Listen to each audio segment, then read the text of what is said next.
نحمده ونستعينه ونستغفره ونؤمن به ونتوكل عليه ونعوذ بالله من شرور أنفسنا ومن سيئات أعمالنا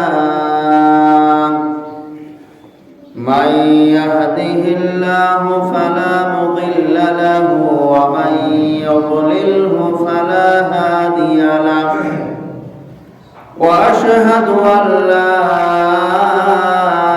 إله إلا الله وحده لا شريك له وأشهد أن محمدا عبده ورسوله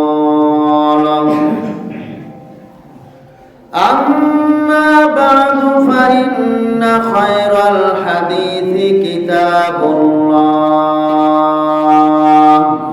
وخير الهدي هدي محمد صلى الله عليه وسلم وشر الأمور محدثاتها وكل محدثة بدعة وكل بدعة ضلالة وكل ضلالة في النار. أعوذ بالله من الشيطان الرجيم.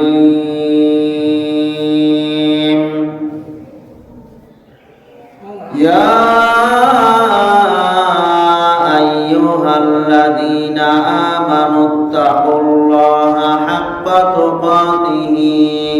حق تقاته ولا تموتن إلا وأنتم مسلمون.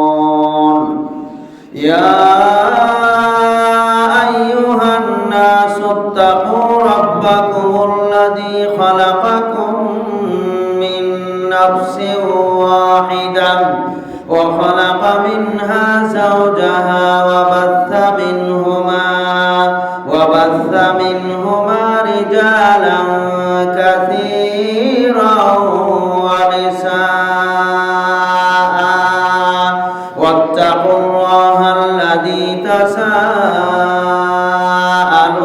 به والأرحام إن الله كان عليكم رقيبا. يا أيها الذين آمنوا اتقوا الله وقولوا قولا سديدا يصلح لكم أعمالكم ويغفر لكم ذنوبكم ومن يطع الله ورسوله فقد فاز فوزا عظيما. أما بعد فقد قال الله تعالى في كلامه المجيد. أعوذ بالله من الشيطان الرجيم. يا أيها الذين آمنوا كتب عليكم الصيام كما كتب على الذين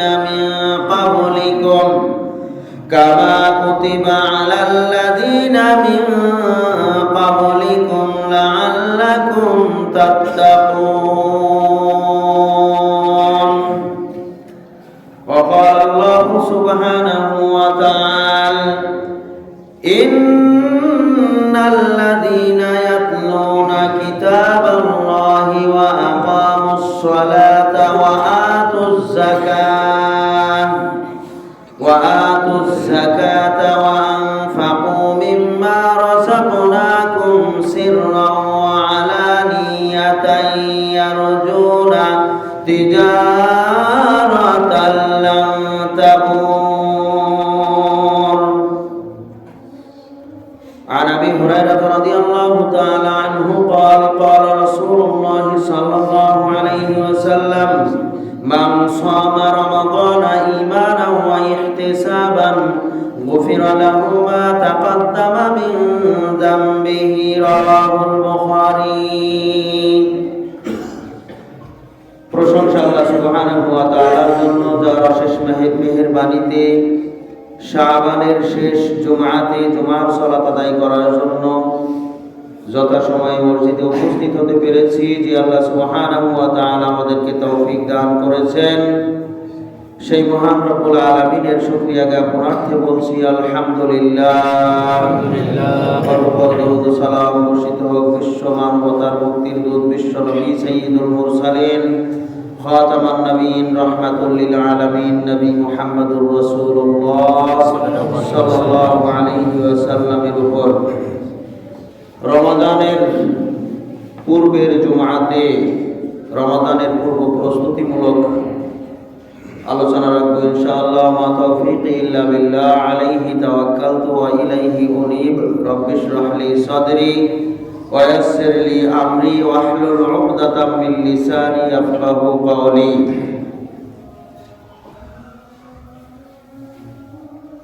রমাদানের সিয়ামকে আমাদের জন্য ফরজ করা হয়েছে যে উদ্দেশ্য, সেই উদ্দেশ্যের কথা আল্লাহ সুবহানাহু ওয়া তাআলা বলে দিয়েছেন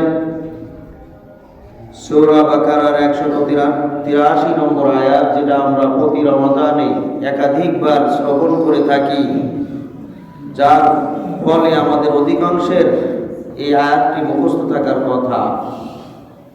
আল্লাহ তাআলা বলছেন, ইয়া আইয়ুহাল্লাযীনা আমানু কুতিবা আলাইকুমুস সিয়াম, হে ঈমানদারগণ, তোমাদের জন্য সিয়াম ফরজ করা হয়েছে। কামা কুতিবা আলাল্লাযীনা মিন ক্বাবলিকুম, তোমাদের পূর্ববর্তী যারা ছিল তাদের উপরেও ফরজ করা হয়েছিল। লাআল্লাকুম তাত্তাকুন, এই সিয়ামের কি উদ্দেশ্য? এই ছোট্ট বাক্যে, ছোট্ট কথায় আল্লাহ তাআলা বলে দিলেন লাআল্লাকুম তাত্তাকুন, আশা করা যায় তোমরা মুত্তাকী হবে, সম্ভবত তোমরা মুত্তাকী হবে। তাহলে রমাদান মাসের মূল উদ্দেশ্য হচ্ছে, সিয়ামের মূল উদ্দেশ্য হচ্ছে, রমাদান কেন্দ্রিক সকল ইবাদতের মূল উদ্দেশ্য হচ্ছে মুমিনদেরকে, মুত্তাকীদেরকে সত্যিকার মুমিন মুত্তাকী বানানো। আল্লাহ তাআলা ঈমানদারদেরকে মুত্তাকী বানাতে চান, পরিপূর্ণ মুত্তাকী রমাদান মাসে, রমাদানের ওসিলায়। এই জন্য আমাদেরকেও রমাদানের পূর্ব প্রস্তুতি এমন হতে হবে যাতে করে রমাদান মাসটাকে মূল্যায়ন করে, যথাযথ মূল্যায়ন করে রমাদানে আমরা সত্যিকার মুত্তাকী হতে পারি। আমাদের প্রস্তুতি কেমন হওয়া দরকার? প্রতি রমাদান মাসের পূর্বে অথবা রমাদান মাসে আমরা এই সমস্ত বিষয়ে আলোচনা করি, একাধিকবার আলোচনা করি। আর রমাদান মাসে রমাদান কেন্দ্রিক আলোচনাই হচ্ছে আমাদের জন্য প্রয়োজন। বারবার এই আলোচনাগুলি শুনে যেন আমরা আল্লাহ তাআলার বিধানকে যথাযথভাবে জেনে বুঝে সঠিকভাবে আমল করতে পারি, এটাই হচ্ছে বারবার কোরআন হাদিস শ্রবণ আমাদেরকে এই সহযোগিতাই করে, যেন আমরা জেনে বুঝে সঠিকভাবে এই মাসকে কাজে লাগাতে পারি। সাহাবীদের প্রস্তুতি ছিল ব্যাপক। রমাদানের 6 মাস আগে থেকে তারা আল্লাহ তাআলার কাছে দোয়া করতেন, কামনা করতেন, হে আল্লাহ, আমাকে রমজান পর্যন্ত হায়াত দান করো, আমাকে রমজান পর্যন্ত বাঁচিয়ে রাখো, আমাকে রমাদান, এই সামনে রমাদান পাওয়ার তৌফিক দান করো। এভাবে দোয়া করতেন, 6 মাস দোয়া করতেন। সালফে সালেহিনের অনেকেই রজব মাস থেকে এই দোয়াটি করতেন, আল্লাহুম্মা বালিগনা ফি রজব ওয়া শাবান, আল্লাহুম্মা বারিক লানা ফি রজব ওয়া শাবান ওয়া বাল্লিগনা রমাদান। হে আল্লাহ, এই রজব মাসে, শাবান মাসে তুমি আমাদের জন্য বরকত দান করো এবং রমাদান মাস পর্যন্ত আমাদেরকে পৌঁছানোর তৌফিক দান করো। এটা সালফে সালেহিনের অনেকেই দোয়া করতেন এবং মুস্তাহিদগণ এটাকে, এই দোয়াকে পাঠ করা জায়েজ বলেছেন। আমরাও এই দোয়া এভাবে পড়তে পারি যাতে করে আমরা এই রমাদান মাস পর্যন্ত পৌঁছাতে পারি। তবে সাহাবীদের আমল ছিল তারা 6 মাস আগে থেকে রমাদান পাওয়ার জন্য আকাঙ্ক্ষিত থাকতেন এবং দোয়া করতেন। এমনকি রমাদান শুরু থেকে তারা আবার দোয়া করতেন, হে আল্লাহ, এই রমাদান মাসের ইবাদতকে তুমি কবুল করে নাও। এখান থেকে শুরু হতো আবার 6 মাস। রমাদানের শুরু থেকে বাকি 6 মাস দোয়া হতো রমাদান মাসের ইবাদত যেন আল্লাহ তাআলা কবুল করেন। সুবহানাল্লাহ।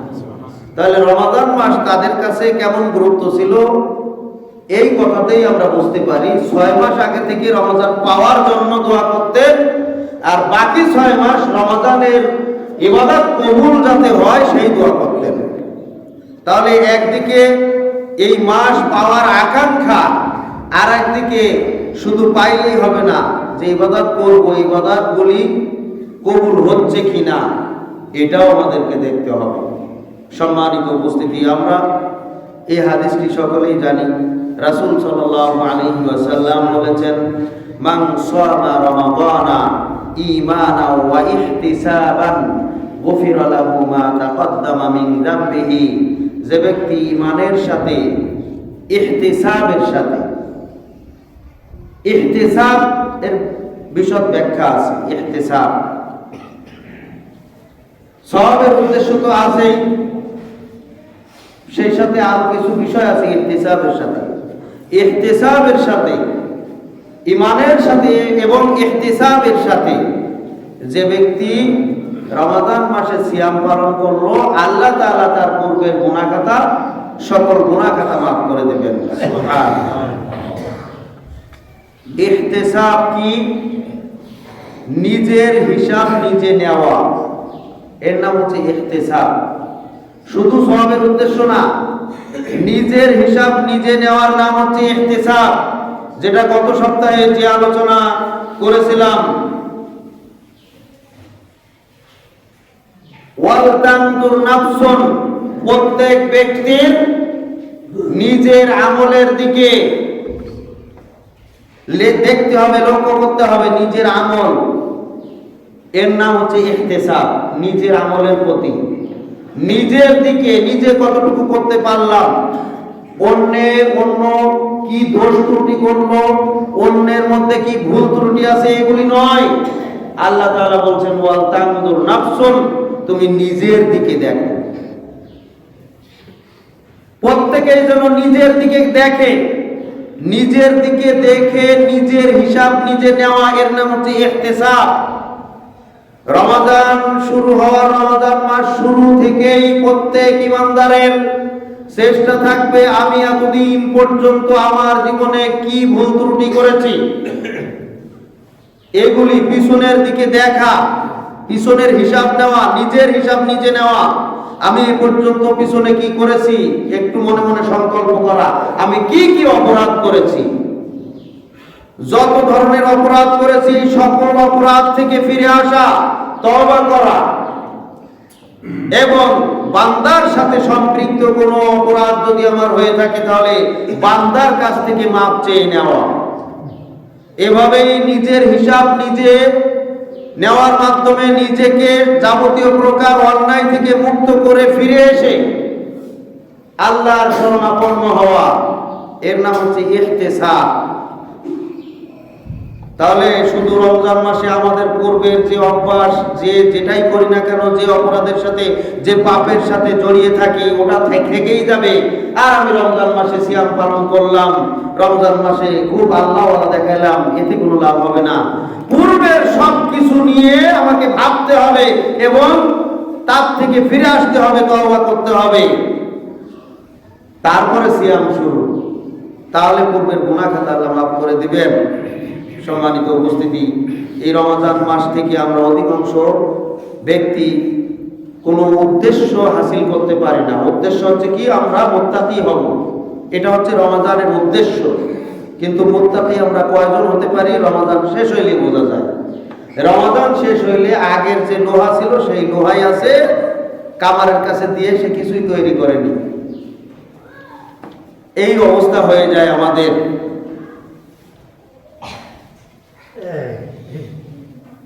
এটা হচ্ছে আমাদের অন্তর, এমন অবস্থা হয়েছে এই অন্তরে যত বৃষ্টি পড়ুক না কেন অন্তর ভিজে না।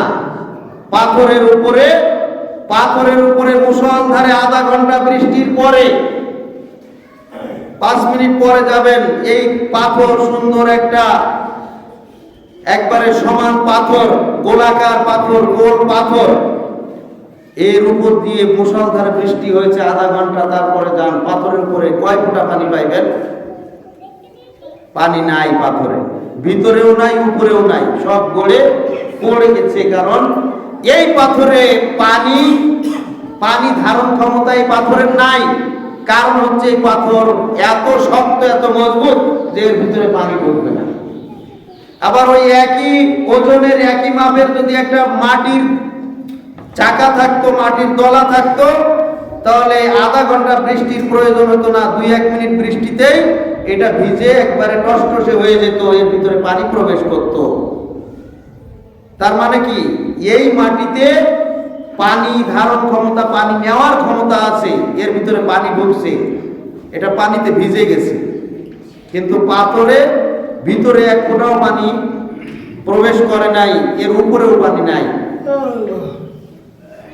আমাদের অন্তর হয়ে গেছে পাথরের মতো, যার কারণে আমাদের জীবনে 30, 40, 50, 60 রমাদানেও আমাদের কোনো পরিবর্তন আনতে পারছে না।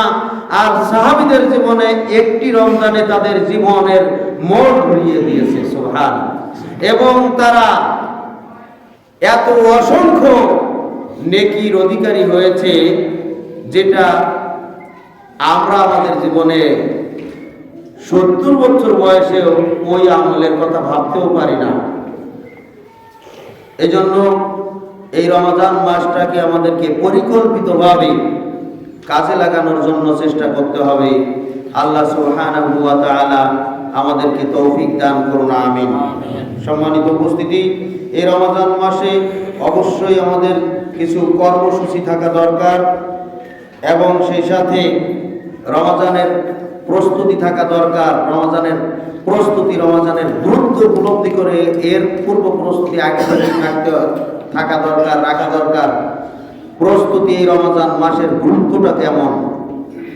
সালফে সালেহিনগণ এই রমাদান মাসের গুরুত্বটা এভাবেই দিতেন। তাদের কাছে রমাদান মাসের পূর্বের 2 মাস এর সাথে সম্পৃক্ত থেকে রমাদান মাস ছিল অত্যন্ত গুরুত্বপূর্ণ সময়।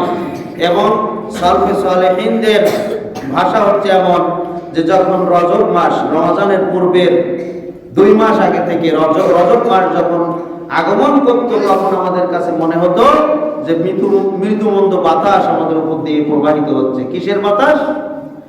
যে সময় মানুষের বেশি বৃষ্টির প্রয়োজন, মানুষের ফসল আবাদ নষ্ট হচ্ছে, মানুষের পানির অভাবে হাহাকার করছে, ওই সময় বৃষ্টির অত্যন্ত প্রয়োজন, কিন্তু মানুষ বৃষ্টি পাচ্ছে না।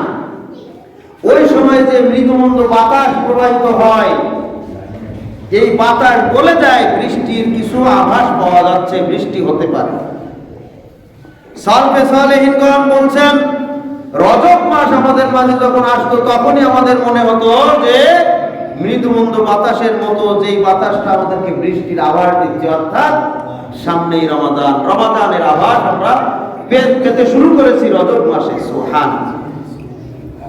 এরপরে রজব পার হয়ে যখন শাবান মাস আসতো, তখন আমাদের কাছে মনে হতো আকাশ একেবারে গাঢ় অন্ধকারে মেঘাচ্ছন্ন হয়ে গেছে, এই বুঝি বৃষ্টি এসে পড়লো, এই বুঝি বৃষ্টি এসে পড়লো। ওটা কোন সময়?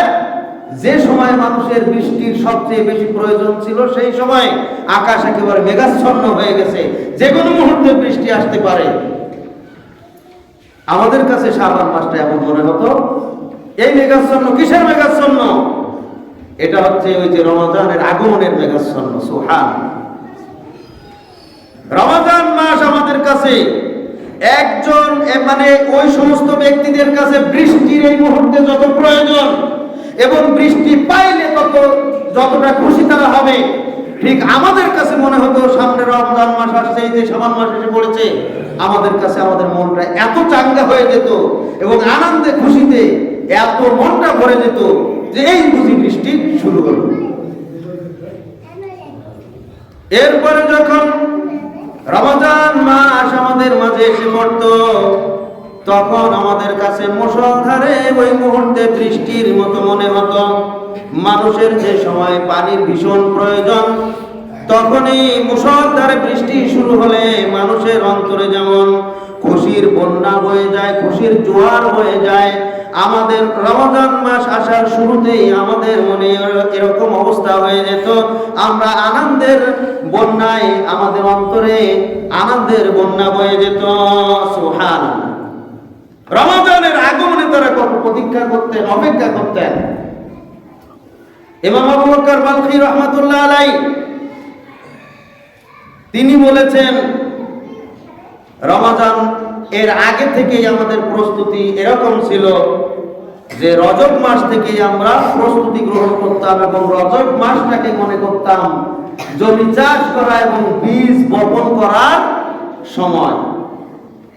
জমি চাষ করতে গেলে, সুন্দর ফসল পেতে গেলে আগে সুন্দর করে আবাদ করতে হয়, চাষ করতে হয়, লাঙ্গল দিতে হয়, মই দিতে হয়, তারপরে সেখানে সার দিতে হয়, ছেটাইতে হয়, এরপরে সুন্দর পরিপক্ক সুন্দর ভালো জাতের বীজ বপন করতে হয়। এটা হচ্ছে প্রাথমিক ফসল ভালো পাওয়ার প্রাথমিক কাজ।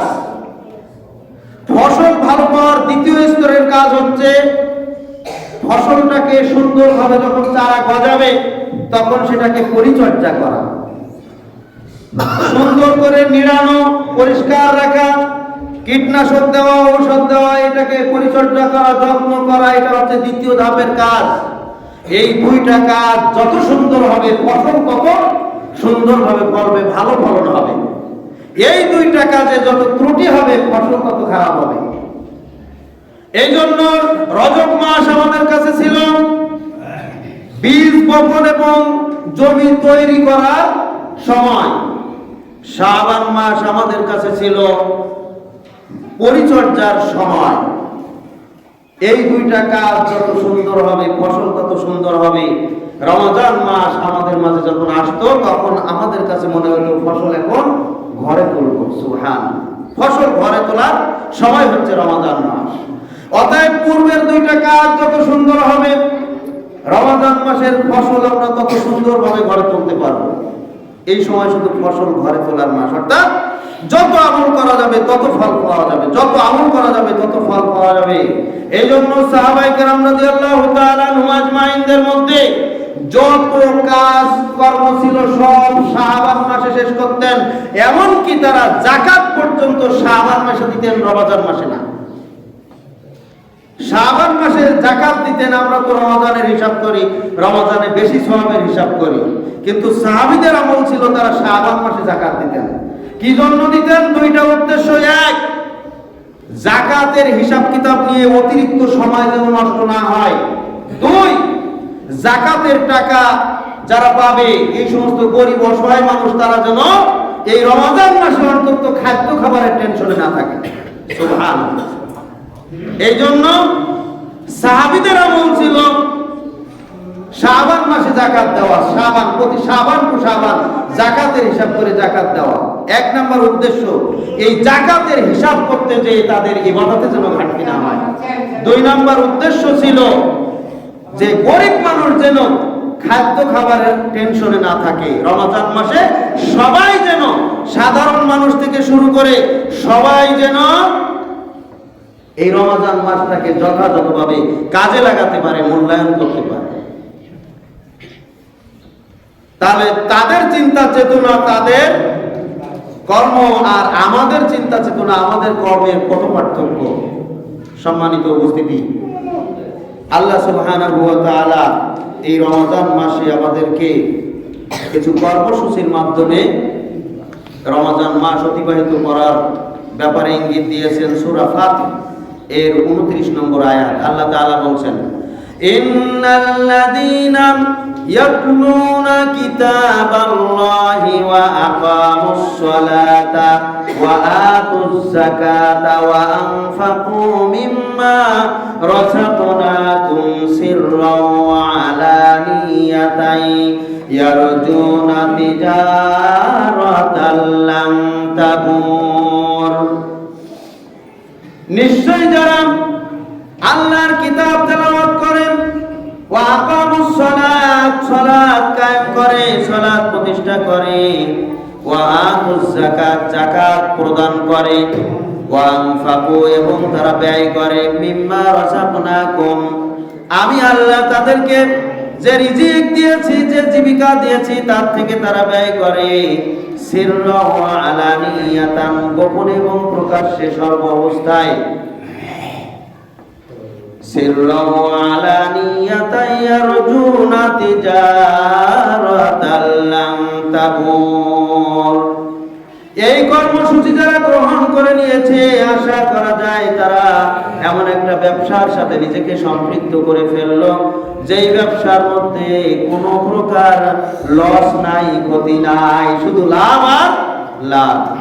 দুনিয়ার ব্যবসার মধ্যে লাভ আছে, লস আছে, দুনিয়ার ব্যবসার মধ্যে অনেক ঝুঁকি রয়েছে, দুনিয়ার ব্যবসার মধ্যে অনেক পরিশ্রম রয়েছে, অনেক টেনশন রয়েছে, অনেক কিছু রয়েছে। কিন্তু আল্লাহ সুবহানাহু ওয়া তাআলার সাথে যেই ব্যবসা মানুষ, যেই ইমানদার ব্যক্তিরা যেই ব্যবসায় অংশগ্রহণ করে, যেই ব্যবসায় শরীক হয়, এই ব্যবসার মধ্যে এই ধরনের কোনো টেনশন চিন্তা নাই, শুধুমাত্র লাভ আর লাভ। সুবহানাল্লাহ। আল্লাহ তাআলা বলছেন, ওয়া আনফাকু মিম্মা রাযাকনাকুম, আমি তোমাদেরকে যে রিজিক দান করেছি তার থেকে যারা ব্যয় করে। আল্লাহ তাআলা এই কথা বলেন নাই যে তোমাদের যে অর্থ তার থেকে আমাকে কিছু দাও, এটা বলেন নাই। আল্লাহ তাআলা যত জায়গায় ব্যয় করার কথা বলেছেন, প্রায় সকল জায়গায় একই কথা বলেছেন, ওয়া মিম্মা রাযাকনাহুম ইউনফিকুন, আমি তোমাদেরকে যে রিজিক দান করেছি তার থেকে তোমরা ব্যয় করো। আল্লাহ তাআলা বলছেন, আমি তোমাদেরকে যা দিয়েছি তার থেকে কিছু দাও, তোমার পকেট থেকে দিতে হবে না, আমি তোমাকে দিয়েছি তার থেকে দাও। আমরা তো মনে করতেছি আমরা এত পরিশ্রম করি, প্রত্যেক মাসে মাসে এত কষ্ট করে চাকরি করে বেতন পাই, এত পরিশ্রম করি, খেতে খামারে কাজ করি, তারপরে কিছু ফসল পাই, সেটা বিক্রি করে টাকা নিয়ে আসি। এভাবে আমরা বিভিন্ন জায়গায় চাকরি বাকরি করে প্রতি মাসে কিছু বেতন পাই, সেই টাকা আমরা পকেটে ভরি। আর আল্লাহ তাআলা বলছেন, আমি তোমাদেরকে যা দিয়েছি, কই আল্লাহ দিল কই? এ তো সব আমরা আমাদের প্রচেষ্টায় পেয়েছি, তাহলে আল্লাহ দিল কোথায়? আল্লাহ তাআলা যদি আপনাকে মেধা না দিতেন, আল্লাহ তাআলা যদি আপনাকে যোগ্যতা না দিতেন, আল্লাহ তাআলা যদি আপনাকে সুস্থতা দান না করতেন, আল্লাহ তাআলা যদি আপনার শরীরে শক্তি ক্ষমতা না দিতেন, আল্লাহ তাআলা যদি আপনার ইনকামের জন্য তৌফিক না দিতেন, তাহলে এই টাকাটা কিভাবে আপনি ইনকাম করতেন? সম্ভবত কি আসলে আল্লাহ তাআলা আপনাকে তৌফিক দিয়েছেন ইনকাম করার, সবগুলি আল্লাহ তাআলা দিয়েছেন, তার মানে আল্লাহ তাআলা আপনাকে অর্থ সরাসরি দিতে চান না, এইগুলির মাধ্যমে আল্লাহ তাআলা আপনাকে অর্থ উপার্জন করার তৌফিক দান করেছেন। এজন্যই আল্লাহ তাআলা বলছেন, ওয়া মিম্মা রাযাকনাহুম ইউনফিকুন, আমি তোমাদেরকে যে রিজিক দান করেছি তার থেকে তোমরা ব্যয় করো। সুবহানাল্লাহ। অতএব আল্লাহর শুকরিয়া আদায় করতে হবে কিভাবে? আল্লাহ, আমার যে টাকা পয়সা আছে এটা তুমি দিয়েছো, আমার নিজস্ব কোনো ক্ষমতা নাই এগুলির মালিক হওয়া, তুমি দিয়েছো তাই আমি এর মালিক, এবং তার থেকে ব্যয় করতে হবে। রমজানের এই কর্মসূচির মধ্যে গুরুত্বপূর্ণ কর্মসূচি, অন্যান্য কর্মসূচি আমরা যেমন মানে কর্মসূচি অনুযায়ী চলি, যেমন আমরা কিতাব তেলাওয়াত করি, আল্লাহ তাআলার কিতাব তেলাওয়াত করি, কোরআন তেলাওয়াত করি, আমরা সালাত আদায় করি, আমরা যাকাত প্রদান করি, আমরা আল্লাহর রাস্তায় ব্যয় করি। কিন্তু এগুলি আবার আলাদাভাবে এই কর্মসূচি যদি রমজান মাসে বিশেষ গুরুত্বের সাথে এই কর্মসূচিগুলি গ্রহণ করে নেই, তাহলে আমাদের এই সময়টা উত্তম, সবচেয়ে উত্তম ভাবে এই সময়টাকে আমরা কাজে লাগাতে পারব। রমজানের একটি গুরুত্বপূর্ণ আমল হচ্ছে আল্লাহর রাস্তায় ব্যয় করা, এবং এই ব্যয়ের মধ্যে সবচেয়ে গুরুত্বপূর্ণ ব্যয় হচ্ছে যদি কোনো সায়েম ব্যক্তিকে ইফতার করান। সুবহানাল্লাহ। যদি কোনো সায়েম ব্যক্তিকে ইফতার করানোর জন্য আপনি অর্থ ব্যয় করেন, এই রমজান মাসে আপনি যত ধরনের ব্যয় করলেন সব ব্যয়ের মধ্যে শ্রেষ্ঠ ব্যয় এটা। সুবহানাল্লাহ। অথচ এইটার গুরুত্ব আমরা সবচেয়ে কম দেই, অন্যকে ইফতার করানো। এবং এইখানে আমাদের ভিতরে কিছু অহংকার ঢুকিয়ে ফেলেছি যে আমার কি কম আছে যে আমি আরেকজনের ইফতার গ্রহণ করব। এখানে দুইটা সমস্যা আমাদের একসাথে বিরাজ করে আমাদের ভিতরে। একটা হচ্ছে আমরা ইফতার কাউকে দিতে চাই না, আরেকটা হচ্ছে আমরা কারো ইফতার গ্রহণ করতে চাই না। এই রমজান মাসে আপনি যত ধরনের ব্যয় করবেন সকল ব্যয়ের মধ্যে শ্রেষ্ঠ ব্যয় হচ্ছে কোন রোজাদার ব্যক্তিকে ইফতার করানো।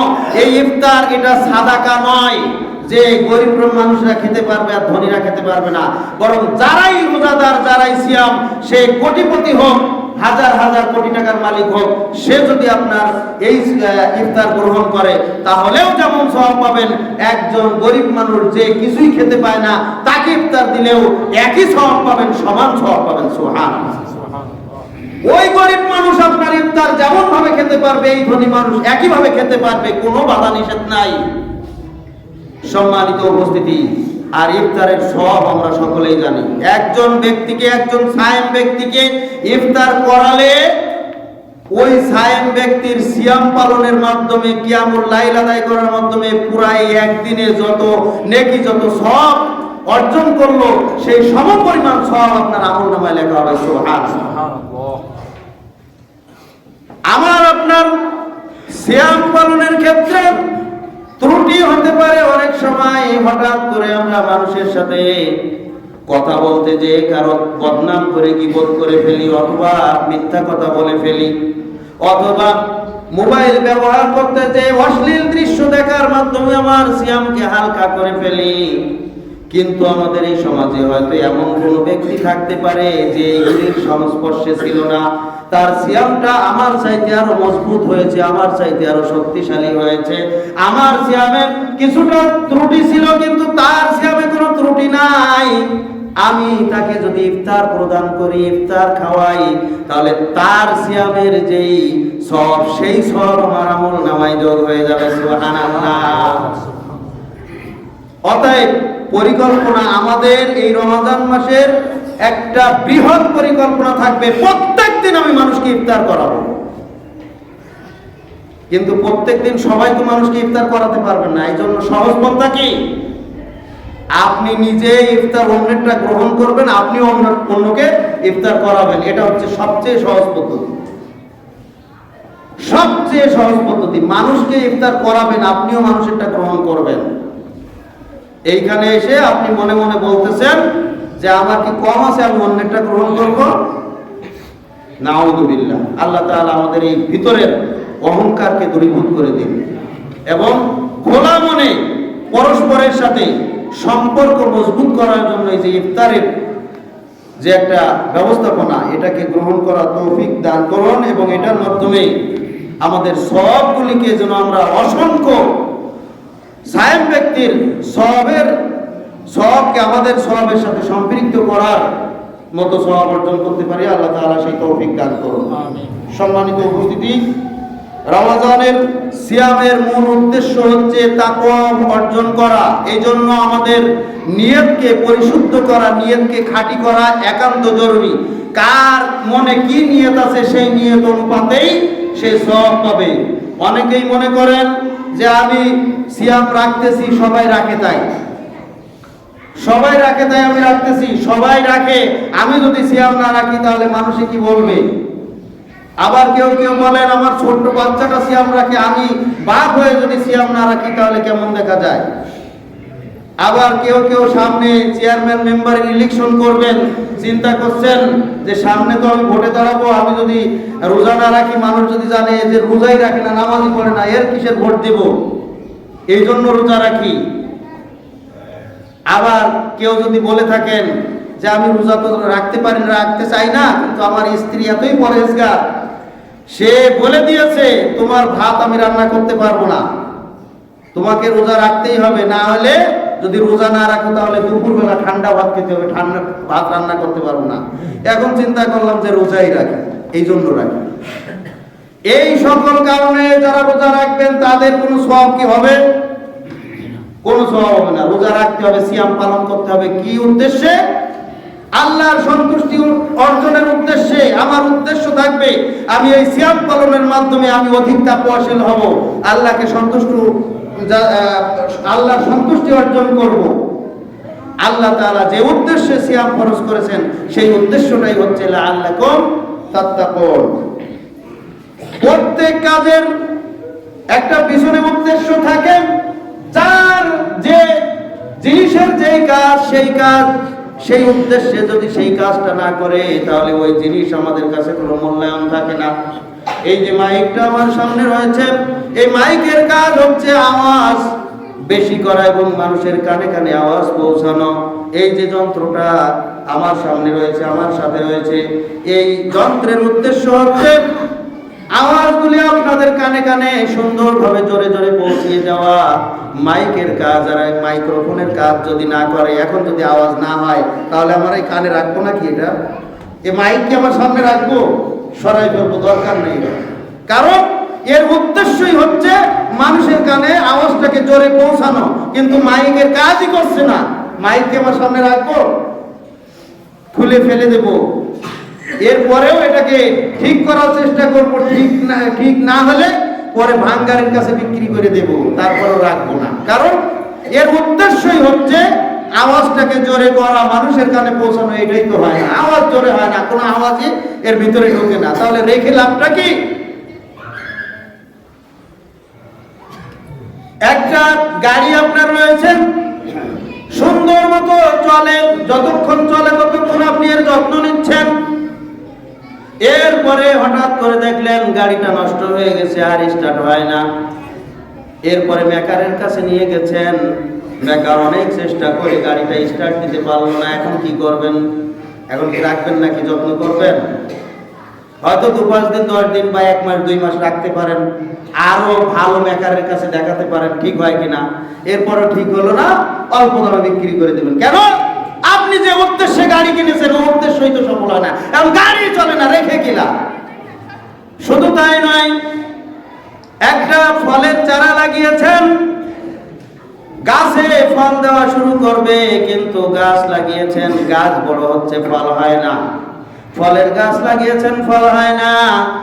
এভাবে 1 বছর, 2 বছর, 5 বছর দেখেছেন, 10 বছর দেখেছেন, কিন্তু কোনো ফল আসে না। ফলের গাছ লাগিয়েছেন ফল খাওয়ার জন্য, কিন্তু কোনো ফল আসে না। এখন এই গাছটা কি রাখবেন না কেটে ফেলবেন? রাখার কোনো দরকার আছে? তো ফলই দেয় না। আম গাছে আম ধরে না, রেখে কি গাছ রেখে লাভটা কি? তার মানে আমি বলতে চাচ্ছি, প্রত্যেকটা এই পৃথিবীতে যত যা কিছু রয়েছে প্রত্যেকের এক একটা উদ্দেশ্য রয়েছে, এক একটা কাজ রয়েছে। এই কাজ যখন সেই জিনিসটা না করবে তখন ওটা আমরা আর রাখি না, ওটাকে বিক্রি করে দেই, ওটাকে সরিয়ে দেই, ওটা রাখার কোনো প্রয়োজন মনে করি না। আল্লাহ তাআলা এই পৃথিবীতে আমাদেরকে পাঠিয়েছেন তার দাসত্ব গোলামি করার জন্য, আমাদেরকে তাকওয়াশীল মুমিন হওয়ার জন্য, মুত্তাকি হওয়ার জন্য। আল্লাহ তাআলা বলছেন, ওয়াসারিউ ইলা মাগফিরাতিন মির রাব্বিকুম ওয়া জান্নাতিন আরদুহাস সামাওয়াতু ওয়াল আরদ উইদ্দাত লিল মুত্তাকিন। তোমরা তোমাদের রবের ক্ষমার দিকে দৌড়িয়ে চলে এসো, দ্রুত ধাবিত হও, দৌড়িয়ে চলে এসো, এবং তোমরা ওই জান্নাতের বিশাল জান্নাতের দিকে দ্রুত ধাবিত হও, যার বিশালতা হচ্ছে আসমান এবং জমিন ব্যাপী।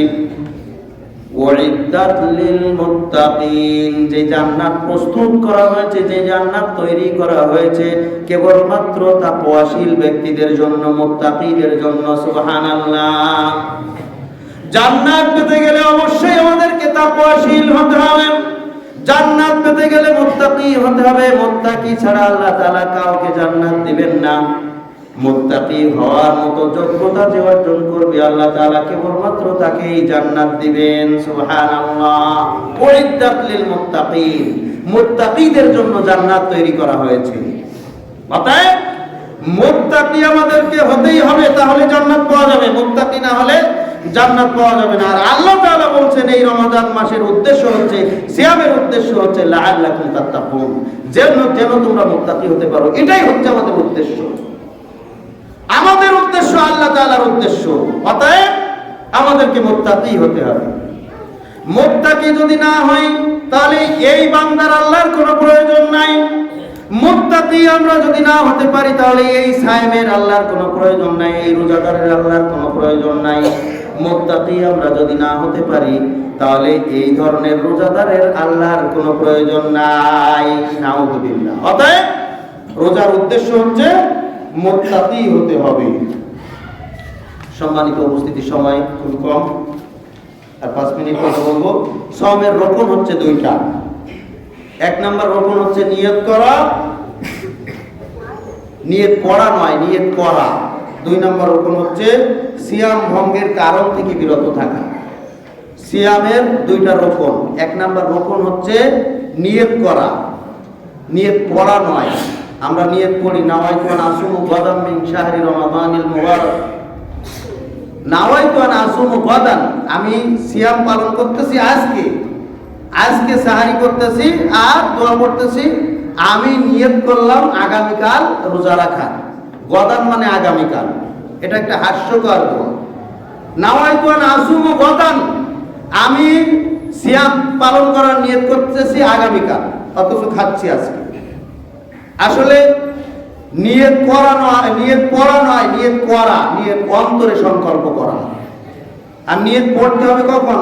হজের নিয়ত পড়া, উমরার নিয়ত পড়া, এটা তালবিয়া পাঠ করি আমরা, বা নিয়ত আমরা নিয়ত সেই সময় পড়ি। হজের জন্য ইহরাম বাঁধি বা হজের নিয়ত পড়ি। আর সিয়ামের নিয়ত করতে হবে। 2 নম্বর কারণ হচ্ছে সিয়াম ভঙ্গের কারণ থেকে বিরত থাকা। সিয়াম ভঙ্গের কারণ হচ্ছে 1 নাম্বার সহবাস করা অথবা যে কোনো উপায়ে পুরুষ যদি বীর্যপাত করে তাহলে তার সিয়াম ভেঙে যায়। 2 নম্বর হচ্ছে ইচ্ছা করে যদি কিছু খাওয়া হয় তাহলে সিয়াম ভেঙে যায়। 3 নম্বর হচ্ছে ইচ্ছা করে বমি করলে সিয়াম ভেঙে যায়। 4 নম্বর মহিলাদের হায়েজ অথবা নিফাস শুরু হলে সিয়াম ভেঙে যায়। 5 নম্বর খাবার নয় এমন কোনো বস্তু যদি ইচ্ছা করে কেউ গিলে ফেলে তাহলে সিয়াম ভেঙে যায়। যেমন হয়তো মাটির একটা গোটা বা এই যে মার্বেল বা এই জাতীয় কোনো কিছু যদি গিলে ফেলে, যেটা খাবার নয়, ইচ্ছা করে কেউ গিলে ফেললো তাহলেও সিয়াম ভেঙে যাবে। সওম 4 প্রকার। 1 নাম্বার হচ্ছে ফরজ সওম, 2 নাম্বার হচ্ছে নফল সওম, 3 নাম্বার হচ্ছে মাকরুহ, 4 নাম্বার হচ্ছে হারাম। একটু ব্যাখ্যা দিচ্ছি। ফরজ হচ্ছে রমজান মাসের সিয়াম, কাফারার সিয়াম অথবা মানতের সিয়াম, এগুলি হচ্ছে ফরজ। নফল সিয়াম হচ্ছে শাওয়ালের 6টি সিয়াম, আরাফার সিয়াম, আশুরার সিয়াম, আইয়ামে বীজের সিয়াম, এগুলি হচ্ছে নফল সিয়াম। মাকরুহ সিয়াম অপছন্দনীয়, যেমন সন্দেহের দিন সিয়াম পালন করা। তারপরে সন্দেহের দিন সিয়াম পালন করা। তারপরে শুক্রবারে সিয়াম পালন করা। জুমার দিনের ফজিলত বেশি এই মনে করে সিয়াম পালন করা, এটা হচ্ছে মাকরুহ। 4 নম্বর হচ্ছে হারাম। হারাম হচ্ছে নিষিদ্ধের দিন সিয়াম পালন করা, যেমন ঈদের 2 ঈদের দিন সিয়াম পালন করা, আইয়ামে তাশরিকের দিন অর্থাৎ কোরবানির ঈদের পরে আরো 3 দিন, এই 5 দিন বছরে সিয়াম পালন করা হারাম। এরপরে সাওমের আদব হচ্ছে 4টি। কিয়ামুল লাইল আদায় করা, সাহারি করা, ইফতার করা, আর কোরআন তেলাওয়াত, জিকির, আজকার, তাসবিহ, তাহলিল করা, এগুলি হচ্ছে সিয়ামের আদব। এই কাজগুলি অবশ্যই থাকতে হবে। কিয়ামুল লাইল, কিয়াম করা, রাত্রে তারাবির সালাত অথবা তাহাজ্জুদের সালাত আদায় করা, এটা হচ্ছে সিয়ামের আদত। অনেকেই মনে করেন যে রাত্রের তারাবির নামাজ না পড়লেও সিয়াম হবে। হ্যাঁ হবে, কিন্তু সিয়ামের আদত রক্ষা হলো না। কিয়ামুল লাইল আদায় করা সিয়ামের আদত। সাহারি করা, রাসূল সাল্লাল্লাহু আলাইহি ওয়াসাল্লাম বলেছেন তাসাহহারু ফা ইন্না ফিস সুহুরি বারাকা, তোমরা সাহারি গ্রহণ করো, কেননা সাহারিতে বরকত রয়েছে। সাহারিটাই হচ্ছে একটা বরকতপূর্ণ খাবার, এটা গ্রহণ করতে আল্লাহ রাসূল নির্দেশ দিয়েছেন, সাহারি গ্রহণ করা এবং এটাকে ইচ্ছাকৃতভাবে পরিত্যাগ না করা। আপনি এক ড্রপ পানি হলেও, একটা খেজুর হলেও খেয়ে সাহারি করুন। আর সারা দিনে যত বেশি নফল ইবাদত করা যায়, বিশেষ করে কোরআন তেলাওয়াত, জিকির, আজকার, তত বেশি সিয়ামের আদব রাখতে হবে। 4 নাম্বার হচ্ছে যথাসময়ে ইফতার গ্রহণ করা।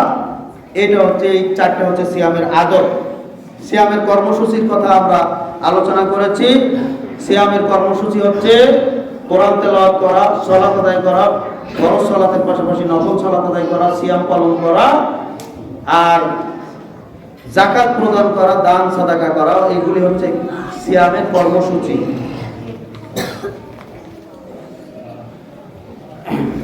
যাই হোক, আল্লাহ সুবহানাহু ওয়া তাআলা আমাদেরকে এই রমজান মাসের এই সিয়ামকে যথাযথভাবে গুরুত্ব দিয়ে পালন করা তৌফিক দান করুন এবং যে কর্মসূচি আল্লাহ সুবহানাহু ওয়া তাআলা আমাদেরকে জানিয়েছেন সেভাবেই যেন রমজান মাসকে আমরা এই কর্মসূচি পালনের মাধ্যমে রমজানের পূর্ণ প্রস্তুতি